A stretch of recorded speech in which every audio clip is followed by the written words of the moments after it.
Kearney, and on behalf of the Hamilton Project, I thank you for being with us this afternoon. The Vice President's remarks remind us that indeed we have been on a steady pace of recovery. The economy has increased the number of jobs steadily for over 50 months now in a row. But there's still work to do. We still have an unemployment rate of 5.5%. The share of the unemployed who have been out of work for over 6 months remains at a historic high. And the long-term declines in labor force participation rates among working age individuals remains a cause for concern. So while we're, as economists and policy observers, we're excited about the pace of recovery, we do acknowledge that there is still room for improvement and likely need for targeted, smart, well-designed, effective policy reforms. And that brings us to the purpose of the remainder of our program this afternoon. The topic of the first panel is occupational licensing. So let's just be clear on what we're talking about. Occupational licensing is not certification or credentialing. It is literally the practice of workers needing a license from a government to perform their job.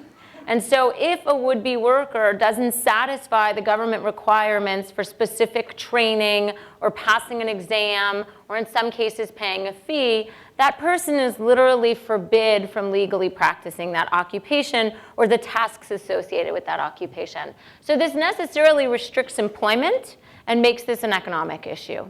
So in my view as an economist, I won't do that again. In my view as an economist, this has received really just not sufficient attention from the public as an issue affecting labor markets and workers. And so it's my privilege to convene this panel today, and we're delighted that Professor Morris Kleiner has written a paper for the Hamilton Project discussing ways that we might reform the practice of occupational licensing to limit the economic and employment costs while still maintaining necessary protections for consumers' health and safety. So let me introduce briefly our panel. You have everyone's full bio in your program. Morris Kleiner, on the end, is our author. He is a professor of labor policy at the Humphrey School of Public Affairs at the University of Minnesota.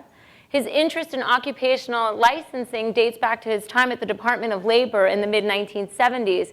And since then, he has published prolifically in leading academic journals on the issue, while at the same time advising state, local, and federal agencies on the topic. To my left is Mike Monroe. Mike joins us from North America's Building Trades Unions, where he is the Director of Government Affairs. And the building trades represents the voice for workers in the construction industry and represents more than 3 million families. And I'll add that Mike is a proud fourth-generation union member. Okay.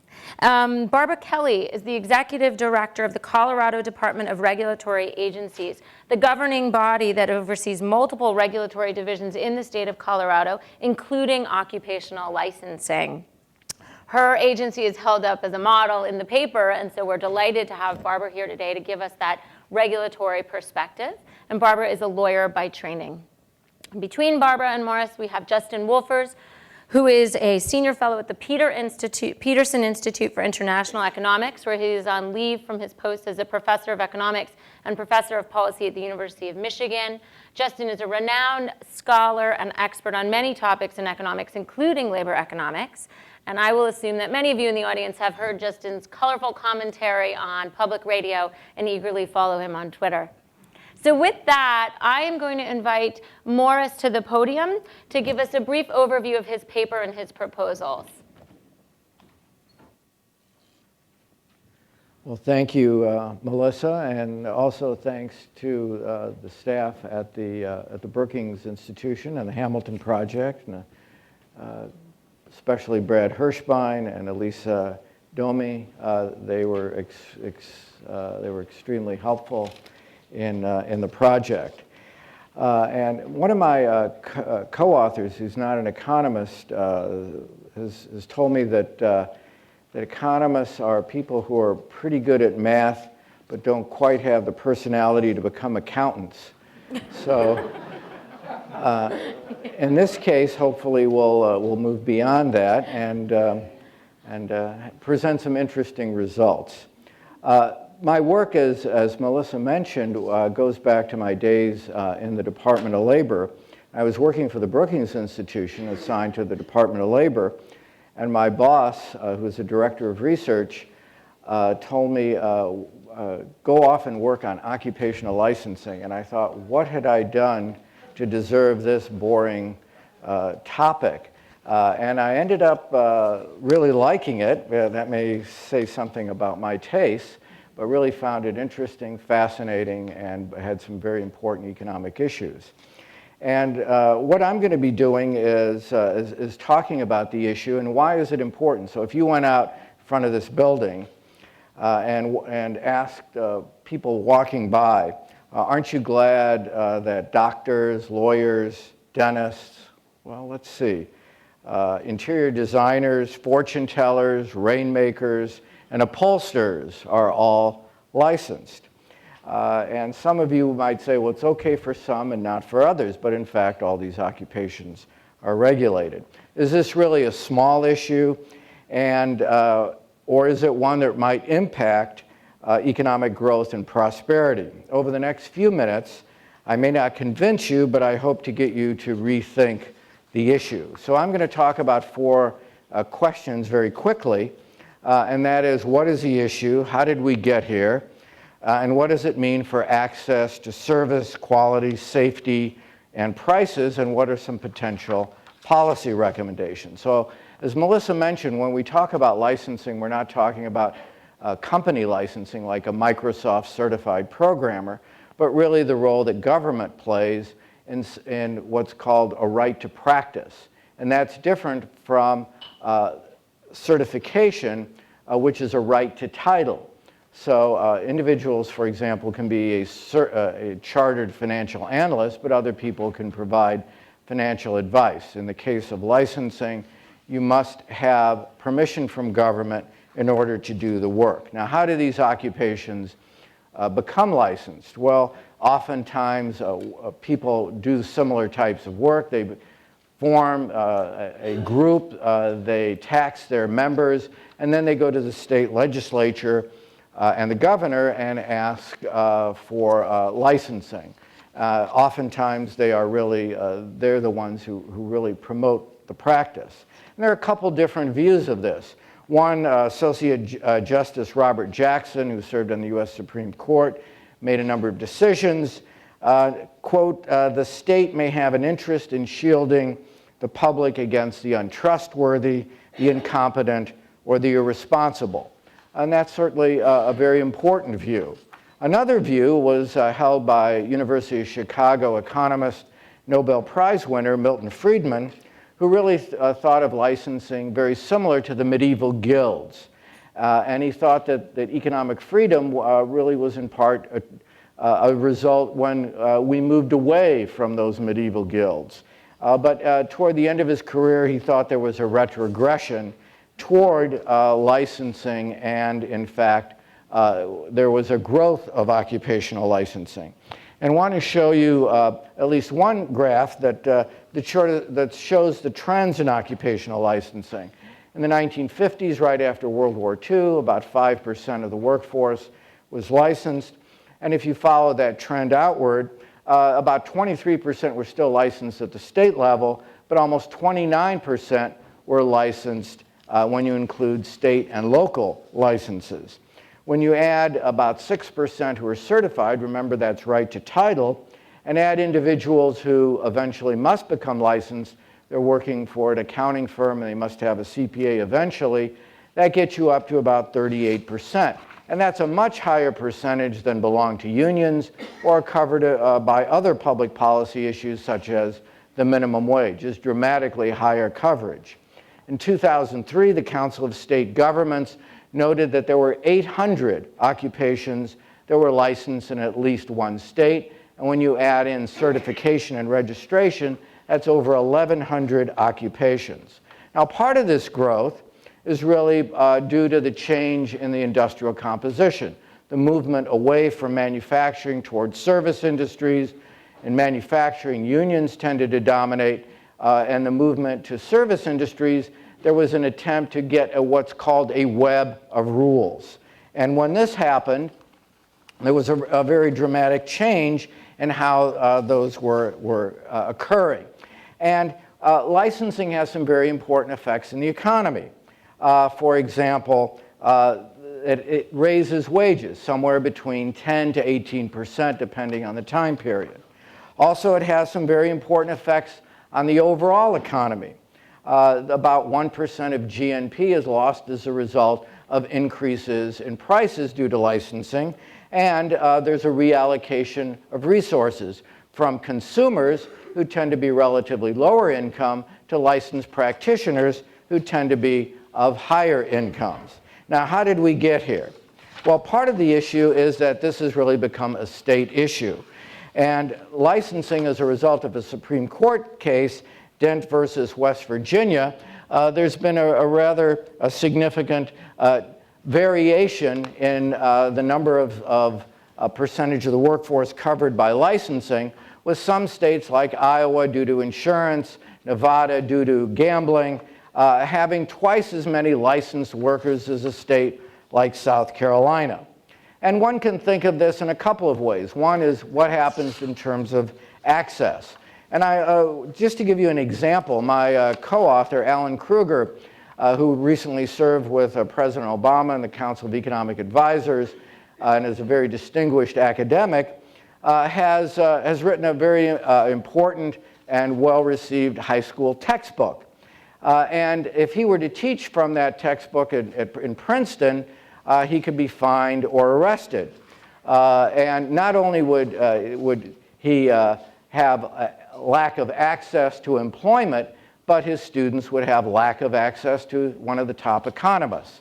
If you were to go back 60 years, Albert Einstein walked the streets of Princeton, and he could teach students all sorts of things about physics, but if he were paid to teach those same ideas in the Princeton public schools and were paid, he could also lose or could be arrested or fined as a result. Now, consumer prices, what are sort of the effects? Has licensing increased quality?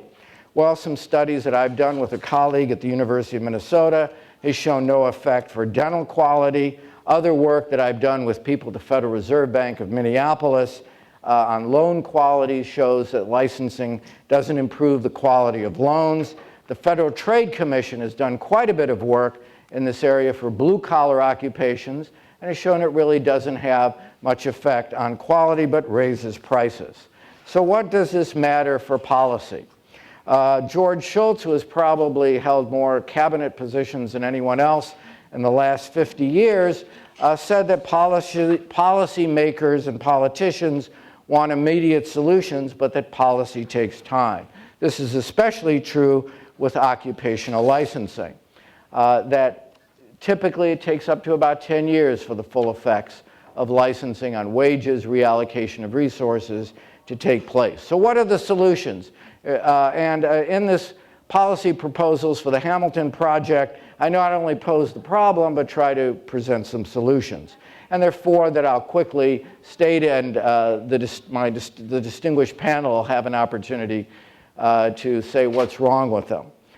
First, state agencies should use cost-benefit analysis to determine whether additional licensing is required. Second, given the interstate commerce issue, it's best that the federal government would promote the determination and adoption of best practices through financial incentives and better information. Third is that state licensing standards would allow workers to move across state lines with a minimal cost for retraining or residency requirements. And fourth, where politically feasible, certain occupations that are currently licensed, from upholsterers to tour guide, people who provide tours, might be deregulated, certified, or have no licensing. So if the federal, state, and local governments were to undertake these proposals, evidence suggests that employment in these regulated occupations would grow, consumer access to goods and services would expand, and prices would fall. So that's the nutshell of that paper for the Hamilton Project. Great, thank you so much, Morris. So I'm gonna open this up first with a question to Barbara Kelley. As Morris just briefly described, his first proposal calls on regulatory bodies to be more discerning in granting licenses or maintaining licenses for certain occupation. And in the paper, your agency in the state of Colorado is held up as a model of an agency that seems to do this well.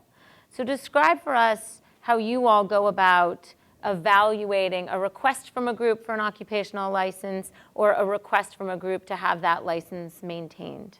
Thank you. First, I'd like to say I really am very honored at the opportunity to participate in the panel this afternoon. This is a really critical issue for us, and I am thrilled with the opportunity to contribute to the body of work for the Hamilton Project, so thank you. And what you've asked about is probably one of the most distinct responsibilities of my office at the Department of Regulatory Agency, which we affectionately call DORA, but it's not the other DORA. Back in 1976, Colorado, I am told, was the first state to set in place a nonpartisan pre-scheduled process for sunset review and analyses to continue regulatory programs on a scheduled basis. So starting then, with every enactment or review of a regulatory program, part of the statute included a provision that said, this program shall continue until October 15, 2016, unless the legislature shall have enacted a bill to continue the program pursuant to a prescribed sunset review by my office. We are given the year prior to that sunset date, and so every regulatory program that's now effective in the state has its own scheduled date. And we'll go through a process of having a set of analysts who are professionals, have been doing this for a very long time. They will break down the implementation of that program. They will talk to the administrators. They will talk to the practitioners. They will talk to the stakeholders in the community. They will talk to regulators of like programs in other states that have similarly conducted or structured programs. They will talk and actually go to board meetings. They will look at, to the extent the information is available on a non-confidential basis, they will look at files. In one case, I'll share with you, they actually shadowed a radiologist assistant as that person went through his or her rounds at a prominent hospital in the city. After looking at all of this and getting the information, we'll go through and make a determination of whether that program has worked effectively, whether there is still a need for protection of the public. Has there been evidence of harm? What's been the nature of complaints? What's been the nature of the disciplinary actions that the implementing agency has undertaken against that particular profession? Has it related to practice standard, or has it related to people telling on each other? Because a lot of our complaints come from one practitioner telling that the other practitioner isn't licensed or the license has not been properly renewed. And then we'll make an overall decision about how to write this up and what should be recommendations. Should there be changes in the program? Should there be a lesser level of regulatory framework? Would there be things that would make that program work better? Are there sufficient resources committed to it? And we will submit that report over my signature to our Legislative Review Committee, and I brought you an example of what we've done for 2014. In 2014, my office had 19 sunset and sunrises reports that we submitted to the Colorado Legislative Review Council. This one happens to address the Respiratory Therapy Practice Act, and we will have a presentation to a committee that we present the report. And then the legislative body, the committee, will have the determination to actually make that report into a bill that will be subject to the legislative process as any other bill might. What we find is once that report is entered into the political process of the legislature, it is subject to the nuances that every other bill and every other proposal is subject to. There are stakeholders with interests that they see are not being properly reflected in the report. There are people who would like to change the standard in the statute, which is for us in making our review and recommendation.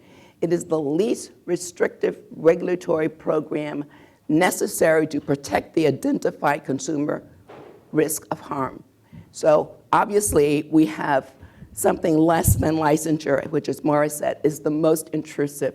So you will have licensure, you will have a registration program, you will have a certification program, and we have something that's called title protection. And all that does is that unless you're on a list maintained by some agency in the state, you cannot have a card with initials or letters behind your name, such as topiary sculpture.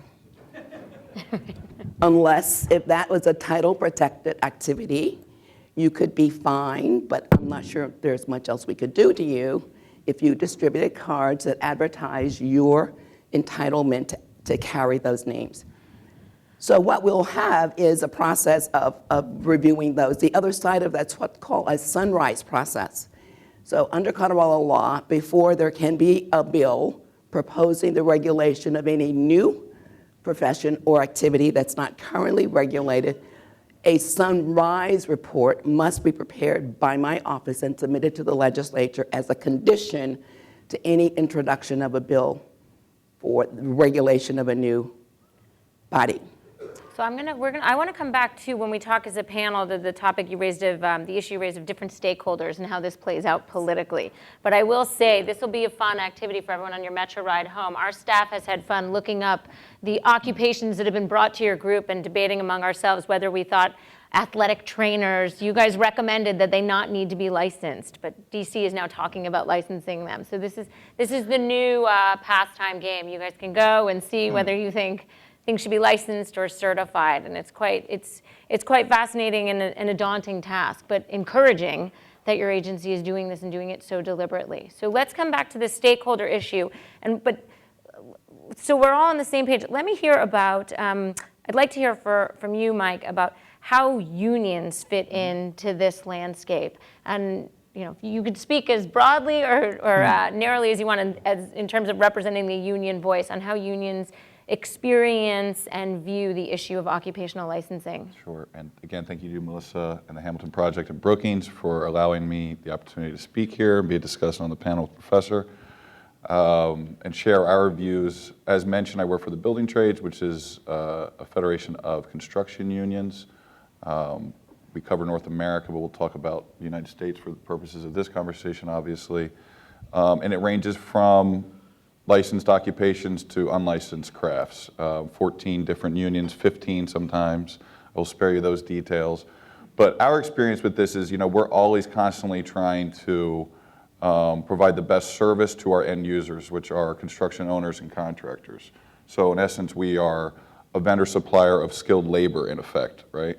And so our dedication to and commitment to skilled training is unparalleled. I was fortunate enough to participate on a prior panel with Brookings and the Hamilton Project where we talked in depth about apprenticeship and craft training. This is where collective bargaining can be part of the solution, believe it or not, for folks that are skeptical of that. This is a private solution. This is collectively bargained between the union side and our contractor counterparts, and there is private dollars committed to ongoing craft and skill development to the tune of $1 billion annually. And so once those folks reach a certain journey person status, as it's called, there is portability, right? And there is reciprocity and recognition of those skills and skill sets across the states, particularly with the licensed craft, and where there is variation amongst some of the licensed craft. And when we're talking about licensed craft, you're primarily talking electricians, plumbers. The skilled training and development that we've invested heavily in with our contractor counterparts and through collective bargaining allows them to apply their craft, if you will, in another state without some of the barriers that some of these other occupations that the professor has outlined. Now, who negotiated those reciprocity agreements? Those are negotiated through, again, there's certain levels of certifications and licensure that maybe a state dictates, but through that accredited training program, right, that is jointly managed, you can meet the needs of the industry. You can constantly adapt to new technologies and make sure that the workforce can meet the needs. And again, some of what we discuss here and some of the other occupations, it certainly is up for debate whether or not licensure is valid, right, and is an entry into the market or for employment. It's not theoretical when it comes to construction. It really is not. I mean, you're hearing constantly, Congress has recognized this, recently in legislation, the Federal Building Personnel Training Act recognized the need for skilled workers, not only on the construction side, but on the service and operations side. WIOA, hat tip to Scott Cheney, who's here, has just, obviously recognized the need for apprenticeship and skilled training. The president, the vice president has reflected that because there is a real need out there for a skilled workforce. And so at root of this conversation in licensure is whether or not the labor market can effectively regulate core competencies while also promoting skill development. So what occupations fall in that are certainly up for debate. And I think in construction, we would think we want to constantly push up those skills, not push down, because there is a consumer confidence element here and a public safety element here. I mean, some of licensing electricians and plumbers predates OSHA, for instance. Right. So there's a consumer confidence on one end, and again, you're constantly pushing. It's not, and then again, just to make the point, where we've recognized barriers, particularly for people of color and veterans and women, we work with, again, public and private institutions to reach out to give them sort of basic skills that then get them for the rigors of the full apprenticeship program. So within our system, we identified barriers to that and we try to reduce them, all the while raising standards. So let me ask you one follow-up question. Do you see, sometimes economists will think about occupational licensing as an alternative to unions, to the extent that unions serve to increase the wages of their workers. And occupational licensing does the same thing through a different means. As Morris pointed out, occupational licensing increases returns to workers largely by increasing prices to consumers, where the standard view of unions is that wages for workers increase at the expense of profits to the employers. Do unions recognize that tension? Do you think of these as complementary, as substitutes? We absolutely see the need for, and particularly in construction, there is a close relationship to the owner and the contractor and their profitability. There is no unionized workforce without a profitable contractor. So there's always trying to find that balance, right? And that's where productivity and skill training goes in. I mean, when we say we do it right the first time, if you're having to repeat these things, or you're gonna have to go back and rewire a home or an office building because it was done, in an unskilled manner, you're not saving any money on the back end. So we're obviously always cognizant of that. And again, you try to have, that's where collective bargaining plays a significant role. Now, absent collective bargaining, which of course we think is preferred, I think on both in terms of skill development and for consumer confidence, licensure certainly fills some void. Mm-hmm. I wouldn't say it's either or. I mean, obviously we would encourage collective bargaining, but in the absence of it, I think licensure and certainly some of these occupations where the public health could be at risk, it's certainly a better substitute than nothing. Great, thank you. Okay, Justin, what's your economist reaction to all this? How does Morris do on the economics? So Melissa, I was going to start by playing your game. So Okay, two great occupations that are currently licensed. The first is fertilizer applications, which means that you need a license to spread manure.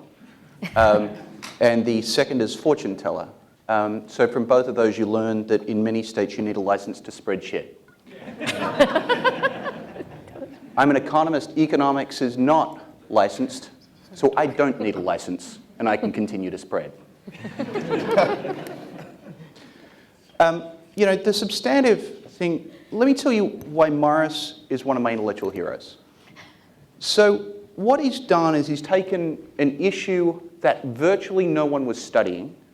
He's figured out that it's of first order importance, affects about a third of the labor force. Where there wasn't existing data, he went out and he collected it. He interprets those data in the context of simple price theory and economics. And then he pushes it through to, and this is what he's doing today, specific sets of policy conclusions, and he's willing to come to Washington with very concrete examples of what legislators should do. And then when states take him seriously, he jumps on a plane. He's been doing that, jumping on planes all around the country to talk to people like Barbara about whether or not they should be licensing fertilizer application. And I think this is how you do economics. So in the way that he's done it, then I think there's three big things he gets right. One, he gets the economics right. He shows that licenses increase prices. They decrease employment. In terms of quality, which is the thing they're meant to try and protect, or safety, they have no effect whatsoever. And in terms of other things you might care about, there's no real effect on inequality that he can find at all. The second thing he gets right, I think, is the macroeconomics. So one of the great things about the American labor market is we have an incredibly fluid labor market, by which I mean we all have many opportunities to reinvent ourselves. We change occupations many times during our career, many more times than our European friends. We move across state lines and have to enter different jurisdictions. But this fluidity has been declining through time, and Morris rightly says that licenses are one of the things that are preventing us from crossing occupational lines, or alternatively from crossing state borders as well. And more than that, licenses are a barrier to global trade and gathering intellectual capital from overseas. They prevent specific kinds of professionals from being able to come over here and play their craft. And they block off important pathways to the labor force. The example I just learned about is many prisons are, some prisons are providing education for inmates, training them to become barbers. But it turns out to become a barber, you have to get licensed. And they're not going to issue you a license if you're guilty of a felony. So you can see how this is going to block off pathways into the labor market. I think the third thing that Morris gets right is the political economy, which is beyond the economics. He understands this is a question of interest group politics. It's easy to take the view that this is an issue just for labor economists and for thinking about labor markets, but he rightly positions this as a consumer issue as much as it's a labor issue. So, you know, I think he gets just about everything right here. But it leads me to an uncomfortable conclusion, and it's one I'm still battling with in my head. So I'm sort of you can probably tell I've got long hair, so that means I'm center-left. And if you told a typical center-left economist that there are a way in which you could get groups of workers together, you could get them to organize, use their monopoly power in order to raise wages. Well, I read last week that Bob Rubin was saying that we should have more collective bargaining. And I read Larry Summers saying the same thing, and I've heard Morris's frequent co-author, Alan Kruger, say the same thing. But if we did all that, but we called it occupational licensing instead of unions, all of a sudden the same coalition seems to think this is a bad idea. Now, I think I'm drawn to Morris's conclusions that this probably does rip most of us off, and it probably, on average, certainly there are a lot of excesses in the system that cost you and I, but I'm still not quite sure how I can be against consumer licensing and at the same time be vehemently pro-union. So let me stop there. Well, so this is what I think is so useful and helpful about what Morris has done is take this issue out of the libertarian camp and remind us all and point out very clearly this is an economic issue. And that's why we've taken this up at the Hamilton Project as an economic policy group. There's economics involved here. In fact, as Morris has pointed out, 30% of workers in this country need a license to work. So I like that this isn't a political issue, and it shouldn't be a political issue. This should be an issue for people who care about employment opportunities. So on one point you made the labor market fluidity. I was surprised to learn, Morris, from your paper that in fact we license a larger share of our workforce than Europe. And I think, you know, we have the perception that we're a more fluid, less regulated labor market. So I found that surprising. Is there a lesson there, or is Europe just behind us in the trend growth towards more licensing? Well, I think in the U.S., licensing is state by state. In Europe, it's country by country, although there, as part of the European Union compact, you're supposed to be able to move from one country to another without restrictions, although in Europe there are structural issues, language barriers, cultural issues, so that geographic mobility is dramatically lower in Europe than it is in the U.S. So that when we've estimated the coverage, it's much lower in Europe. But it's very interesting, and this is in the report, is they seem to at least take the economics, and at least one country, Poland, has deregulated dozens of occupations. I guess they looked at my report before I wrote it, and really went ahead and are reducing regulations for a wide variety of occupations. It's very difficult to do that in the U.S. It's very rare that an occupation goes from more to less. It's sort of like growing older. There's only one direction with licensing, and that is from less to more. And also the issue of increasing requirements, so that it takes a while, as I briefly mentioned, once an occupation becomes licensed, you have individuals who are grandparented in. As a grandfather, I feel that pain. But it is also, what happens is it takes a while for the older workers to retire, move out of the occupation, and the new workers have to meet the higher standard. Now this raises the standard, but the other issue is access. And our funds, in terms of reallocation, and I think I want to briefly address Justin's very appropriate comment, is that you do have a reallocation from relatively lower wage consumers to relatively higher wage licensed workers. And at least in the work that's been done so far, there's no effect of licensing on reducing inequality, which is a big plus of unions. Unions tend to reduce inequality, especially within the union sector. So to the extent that that's a big public policy issue, unions are a real plus, but licensing is not. If I may, one of the issues that I think is really important, and I'd like to make sure that we don't lose sight of, is the incentive and the motivation for a lot of additional licensing comes from the practitioners themselves. Good. Thank you. So that what you have and what I've seen over the last several years is greater fragmentation and subspecialization. So you start off with a licensure of physicians. We all agree that full licensure of a doctor is necessary. Then you have the doctor's assistants. You got a physician assistant. And then you have an assistant to the physician's assistant. And each of those layers of subspecializations, for lots of reasons that they perceive as legitimate, mainly in the healthcare industry, independent billing authorization, will provide incentives and motivations for the request for licensure. So we had a request this year for Sunrise with respect to, I think it was radiology assistants. Those are the folk who will go through and deal with the machines and read the equipment.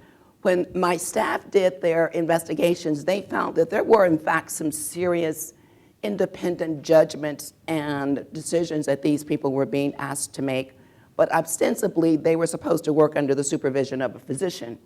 So at the end of the day, looking at what the potential for risk to a patient was, we decided there needed to be some state oversight.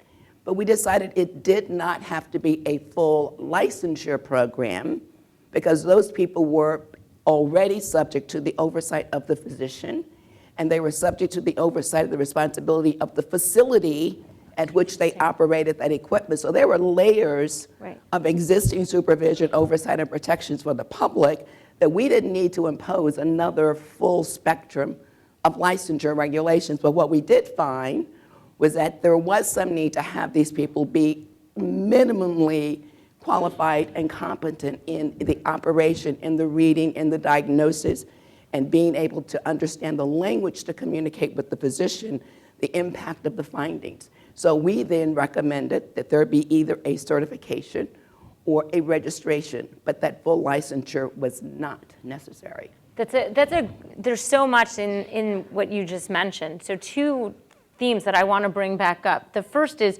where the call for licensing is coming from are the practitioners themselves.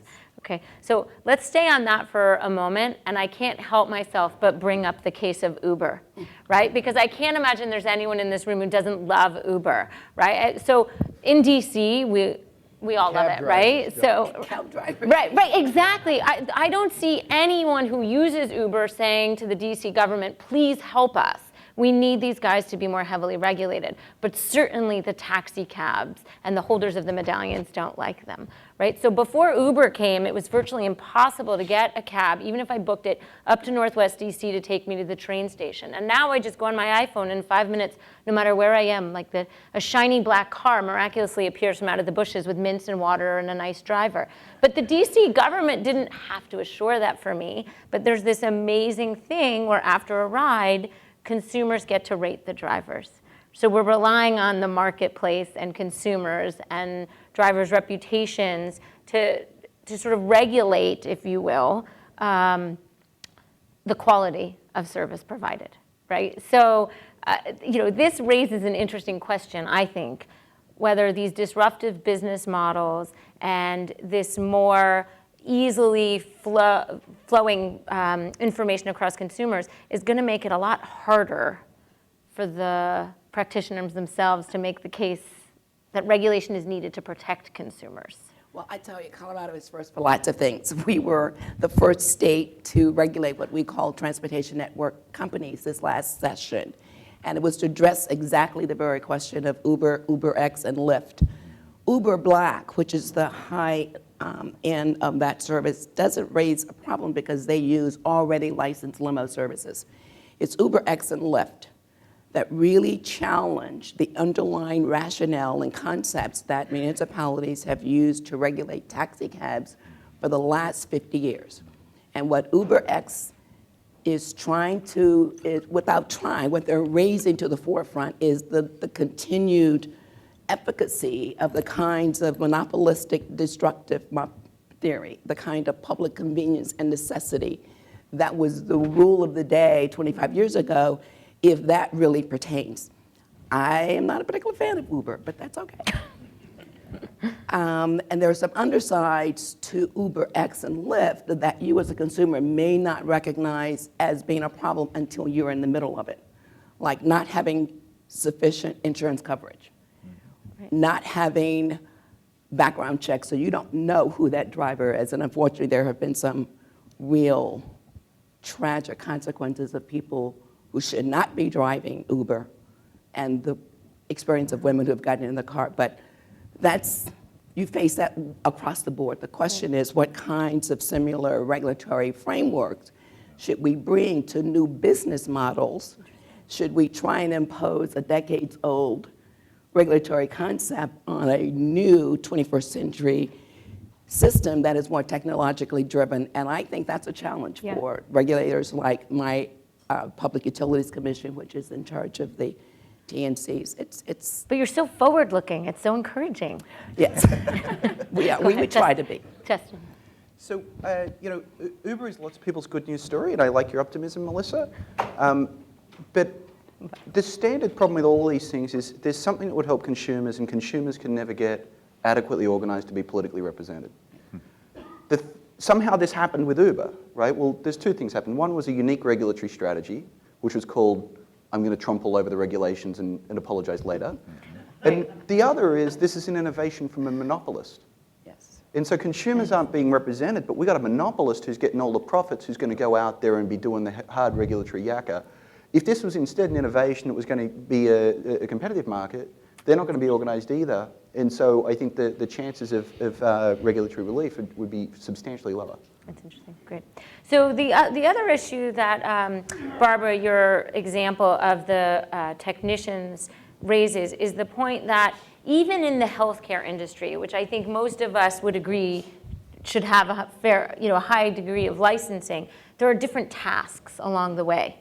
And occupational licensing is the practice of not just defining who is permitted to work, but also establishing what tasks can be performed by people without that license. So we see now a movement in many states to allow nurse practitioners, for example, to do more. And we just saw this in Morris's paper. He talks about the case of teeth whiteners, right? I mean, Morris, do you want to talk a little bit about how that plays out with all of this? Yeah, there was a recent Supreme Court case involving the Federal Trade Commission in the state of North Carolina, in which the members of the dental board had to be practicing dentists. And it's surprising the practicing dentists thought that people who were providing teeth whitening were practicing dentistry without a license. In fact, that was a high margin profits for the dentists. And they basically sent cease and desist orders to individuals who were selling teeth whitening kits in malls and spas. Well, the Federal Trade Commission thought this was a violation of restraint of trade under the Sherman Antitrust Act and sued the dental board, saying that they were just acting in their own interests. And on a 6-3 decision within the last couple of weeks, in fact, there were a number of write-ups in the major national papers, that the court ruled that yes, in fact, that this board was acting in their own self-interest and not looking after the interests of the consumer, that is, individuals who wanted to buy these teeth whitening kits. And in fact, this had to go, that individuals who are on these boards and are really acting in their own self-interest and not in the interest of consumers, and the Federal Trade Commission ended up winning that case. And in the report, I really developed some differences between North Carolina and how they set up their boards and sort of the paragon of virtue, the state of Colorado, and how they set up their boards, which is very different and can lead to some very different outcomes. In the case of the Federal Trade Commission, saying that there are potential violations of antitrust. And you get, as was pointed out earlier, as I mentioned in my statements, that there are over 800 occupations that are licensed. And what happens is not only, as in the case of North Carolina and the teeth whiteners, licensed versus unlicensed, but you also get lots of battles, I call them battles of the licensed occupations, between doctors and nurse practitioners, dentists, dental hygienists, architects and interior designers, physical therapists and occupational therapists. Those decisions on who can provide tasks are not determined in the marketplace, but rather they're determined in the legislature. So these perhaps would be better decided by consumers rather than in the legislature. So can we talk, Barbara, maybe you can clarify this for us. What is the role of agencies such as yours and state legislatures, and how do those different bodies interact in this area? I think that's, quite frankly, one of the most interesting aspects of this whole sunset sunrise review process, because the legislature is clearly a big part of the whole three-legged stool, if you will. But what you find is that we will submit our report. What's the first leg? The first leg is the statutory review of the program. Okay. The second leg is the actual report through the executive branch and my office. And then the third is the legislature in terms of implementing or executing on the recommendations in the report. But what you find is that once the report gets into the political arena, we lose control of that process, and you have lots of other influences that will come to the table. And Morris will appreciate this, but one of these is a classic example of what I call the astounding saga of occupational therapists in Colorado. Going back to 1996, my office, I was not there then, but my office had the same function. And they recommended initially that there was not a determined, demonstrated need to regulate and license occupational therapists. Therapists didn't like that. They came back again in 2006 with another sunrise request. We said again, we didn't see the need for regulations, no demonstration of consumer harm. Notwithstanding that, they were able to get a group of legislators together, and in the 2008 section, they implemented a registration program for occupational therapists. They set up a fairly short time for the first sunset review, which was in 2012. We reviewed it, said we had 17 complaints during the entirety of this regulation program, none of which had to do with competency. We don't think this program is necessary. Let's sunset it. Legislature said, oh no, pursuant to the industry and the constituent groups. Not only did they say, no, we're going to keep the program, we're going to move it from a registration program to a full licensure program. And we're not only going to include occupational therapists, and I mean no disrespect to anyone in the room or watching who has this occupation, but they included in the regulatory scheme the occupational therapy assistants. Now, in Colorado, it's a program, and those are really important people. They provide very serious services to patients who are in pain, who need pain relief, and et cetera. So this is not a comment on their quality, but it's just showing some of the insanity in a regulatory process that has gotten a little out of hand. The assistance designation can be very quickly acquired, I think after a couple of months or so, study for credentials. The new legislation, which the General Assembly passed in 2013, imposed what's now a continuing competency requirement for not only the occupational therapists, but for their assistants. They have to do more work to maintain their certification than it took to acquire the certification in the first place. And this was all against the recognition of the regulators, my office in effect, but it was recognizing that the legislative process is still its own independent body. And of course, we fully respect the decision that was made, but it was just a little out of sync experience to look at that we ended up with a more enhanced regulatory program for a professional occupation that we thought really didn't need it in the first place. And what's like the average wage of someone in that assistant position? You know, I really don't know. Morris, how should we think about this in terms of licensing and up the wage distribution? Because your story doesn't sound to me like one that protects low-wage workers. Right. And for example, I've looked at physicians and licensed nurse practitioners, and doctors make about twice as much as nurse practitioners. Dentists make almost 3 times as much per hour as a dental hygienist. And these battles take place over who can first open up an office. In Colorado, which is again the paragon of virtue, dental hygienists can open up their own offices. That's very unusual. And they don't have to have a licensed dentist on the premises, which they do in most states. California is also moving in that direction. Nurse practitioners in the past couldn't prescribe drugs, and this dramatically raised the price of, for example, well child visits that could be done by nurse practitioners, where they're not allowed to provide lots of services. The prices of those services go up about $10 per visit, and on average it costs about $100 to take your kid in to see, are they doing fine, are they growing fine, what's their weight. And when you multiply that $10 by the 60 million well child visits that take place every year, that for just the one procedure, you're talking about a potential cost saving of $600 million.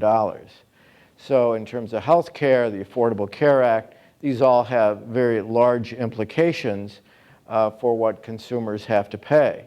That's interesting. And the ability to allocate resources, who should provide these services, are largely determined, again, not by who do you want your kid to see, but what are they allowed, what are different occupations allowed to do by the legislature or the professional association. I mean, in some sense, Mike, the story, you know, your illustration of this issue from the construction sets up, you know, a good contrast, which is, I think most of us would want a licensed electrician wiring a building, but we probably don't need a master electrician, you know, someone with a master electrician license to do the demolition, right? Like, surely there's pieces of it. Well, and the electrician wouldn't be doing that. That's not his classification, right, or his but or her it's sort of like a classification, dentist doing teeth whitening, I think. Perhaps, yeah. I think there's some variation, but again, you know, our model suggests that you can arrive at some portability of skills and standards and accreditation, if you will, or recognition, and I think that we would look to harmonize that throughout the states. We don't have this, as the professor's pointed out in his paper. There's a patchwork sort of regulations and licensure and what is, and Barbara's accurately described her one experience, which may vary from other states. And so I think harmonizing them so there is portability, I mean, understanding the access point barriers there are, maybe there can be other solutions to, you know, alleviate some of the expenditures necessary for these folks to enter some of these occupations, whereas throughout the collective bargaining process that's embedded. I mean, those are essentially deferred wages, you know, in hopes of further skill attainment that you are going to be, you know, receive better wages on the back end. So, you know, harmonizing them across states, and even for other occupations, you know, if you're looking for experts from other countries outside the United States, it seems to me that we'd have to harmonize our own standards before we could allow some professionals or even practitioners from overseas to come practice here, particularly in occupations like medicine, securities brokers, I mean, things like this. So our model suggests that you can harmonize this in a way, but again, it's through collective bargaining and a commitment to skill development all throughout. Justin, did you want to weigh in before I? Yeah, I was just going to say, you know, it's not as simple as like licensing good or licensing bad. Mm-hmm. It depends a lot on who's issuing a license, you know, what the licensing boards are, who's setting the standards. So I agree, Melissa, it's probably a good thing that electricians are licensed, and we should elect Morris to be the person who issues the licenses, and I'd sure he'd do so in an economically coherent and honest way. I'm not sure that I want the head of the electricians union to decide what the standards are to become an electrician, because he effectively gets to decide how many electricians there are in the country, thereby setting his own wage, which is going to cost me a whole lot more next time I try to build a house. I assure you he does not, though. Not to interrupt. I assure you he's not the one making that decision in a vacuum. But these boards generally are stacked by the insiders. They're representing the workers when this should be a consumer issue. So it should be, the people who should be on the electrician licensing board should be the people who are scared of being electrocuted, which is the consumer. There's an element of that. And again, for our consumer, though, is the end user, the contractor and owner who doesn't want the liability associated with faulty wiring, right? So this is a really important question from someone in the crowd. Morris, I think this is for you. Can you expand on the difference between certification and licensing and the effects on quantity versus safety, and how your policy solutions addresses this? Well, in terms of licensing, again, licensing is a monopoly, so it's like a utility. So only one company, in this case, only one occupation can provide that service or nothing at all. A certification is a right to title, which again is chartered financial analysts, so other individuals can provide those services as long as they don't use that title. So you can go to others to provide you financial advice. They cannot use the title chartered financial analyst because that title can only be provided. In terms of what insurance companies, there was a study done that looked at what do insurance companies, their job is to assess risk. And in states where certain occupations are licensed and other states they're not, insurance companies aren't willing to provide lower malpractice rates in those states that are licensed versus the ones that are not. Now, when I call the insurance companies, why is that? Well, part of it is due to the structure, is that once an occupation becomes licensed, the rules are set, lawyers can see if someone violated that, so they're more likely to go after practitioners, incompetent or unscrupulous practitioners who may have violated the law, so insurance companies aren't willing to give a break to those states relative to others. But at least as a basic measure, insurance companies really don't see providing lower malpractice rates in those states that don't license certain occupations. So the quality effects are unclear, they're murky, but they're very clear price effects and very clear wage effects. Thank you. So I'm sorry we don't have time for more questions. We do want to move the program along since we got started a bit late. So please join me in thanking our panelists, and you'll all have a few minutes to get a snack. Thank you. Thank you.